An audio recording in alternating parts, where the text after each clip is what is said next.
அளவெண்பா புகழேந்தி புலவர் பாகம் 3 அடுத்த தொடர்ச்சியாக அந்த பாடப்பகுதி தொடர்ச்சியாக இப்போ பார்த்தீங்க அப்படின்னா, இப்போ எல்லா மன்னர்களும் வந்தாங்க இல்லையா?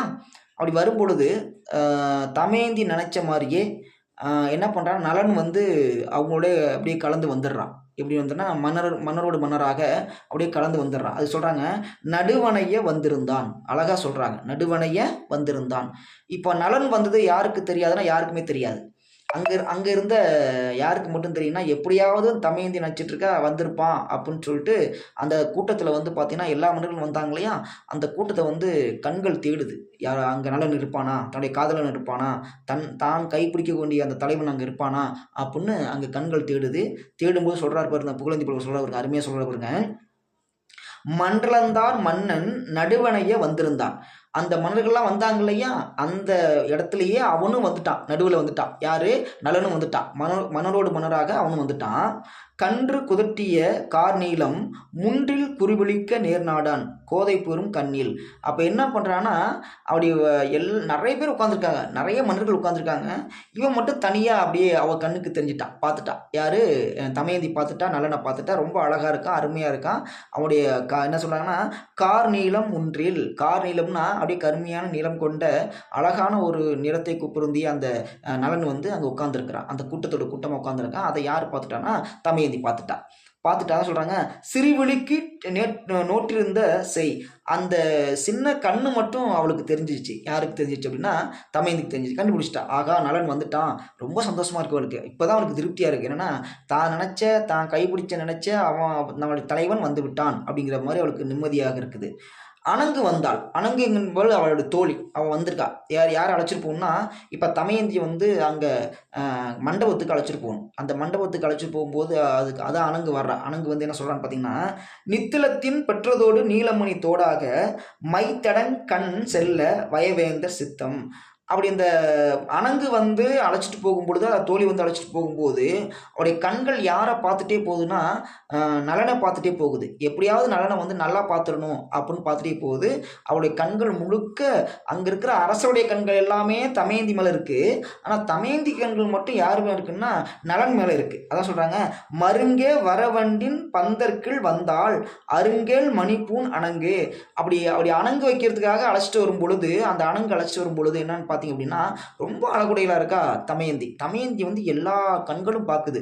ஆனால் தமயந்தி கண்கள் யாரை பார்க்குதுன்னா, நலனை மட்டும் தேடுது அப்படின்றாங்க.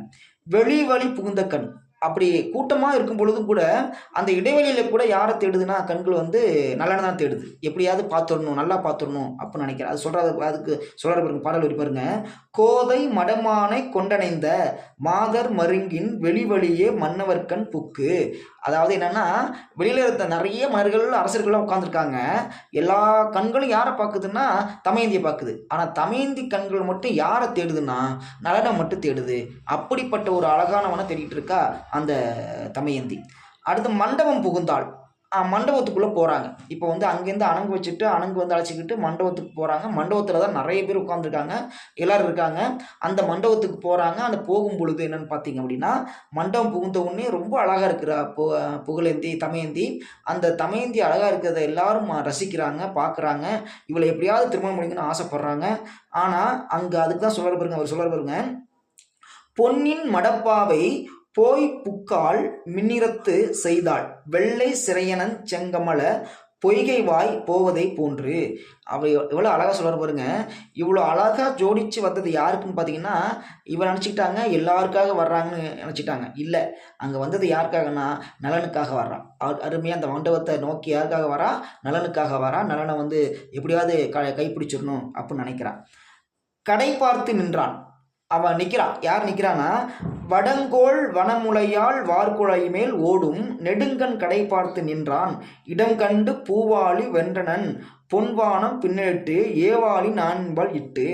அவன் என்ன பண்ணுறான்னா, தமயந்தியோட அழகை பார்த்து மயங்கி நிற்கிறான் நலன். இப்போ தான் பார்க்குறான். அவன் பார்க்குறான், முழுமையாக பார்த்து நிற்கிறான். ரொம்ப அழகாக இருக்கா, சே இவ்வளோ அழகாக இருக்காளே என்னுடைய தலைவி அப்படின்னு நினச்சி மதிமயங்கி நிற்கிறான். அதான் கடை பார்த்து நின்றான். தனிக்கொடிக்கு காட்டினாள். அதை அருமையாக சொல்கிறாரு பாருங்க. மன்னர் குலமும் பெயரும் வளநாடும் இன்ன பரிசிய நிலையங்கு முன்னின்று தான் வேந்தர் பெற்ற தனி கொடிக்கும் காட்டினாள் தேர்வேந்தர் தம்மை தெரிந்து. இப்போ என்னன்னா, இப்போ அந்த அணங்கு அழைச்சிட்டு வந்தா இல்லையா, மண்டபத்துக்கு அழைச்சிட்டு வந்தா இல்லையா, அவள் என்ன பண்ணணும், எல்லா நாட்டு அரசர்களையும் அறிமுகப்படுத்தணும். ஒவ்வொரு நாட்டு அரசனும் இப்படிப்பட்டவன் இப்படிப்பட்டவன் அறிமுகப்படுத்தணும். இப்போ அதுக்காக எல்லா நாட்டு அரசங்கிட்டையும் வரிசையாக நிற்க வச்சு அவளை பற்றியும் சொல்லணும், அந்த அரசனை பற்றி இவன்கிட்டையும் சொல்லணும். அப்போ சொன்னால் தெரிஞ்சுக்க முடியும். அந்த சமயத்தில் இவளுக்கான விருப்பம் அது இல்லை. இப்போ அவளுடைய விருப்பம் எல்லாமே பார்த்தீங்க அப்படின்னா, நலனை பார்க்கணும், நலன்கிட்ட பேசணும், நலனை வந்து கைப்பிடிக்கணும். அதுக்காக தான் விரும்புகிறான். ஆனால் இவர் வழி இல்லை, இது வந்து குலப்பெருமை. அதனால் குலத்தின் அடிப்படையின் காரணமாக எல்லா நாட்டு அரசனுடைய வழக்கத்தையும் அவன் தெரிஞ்சுக்கணுங்கிறது தான் இந்த பாடத்தின் பகுதியாக அமைகிறது.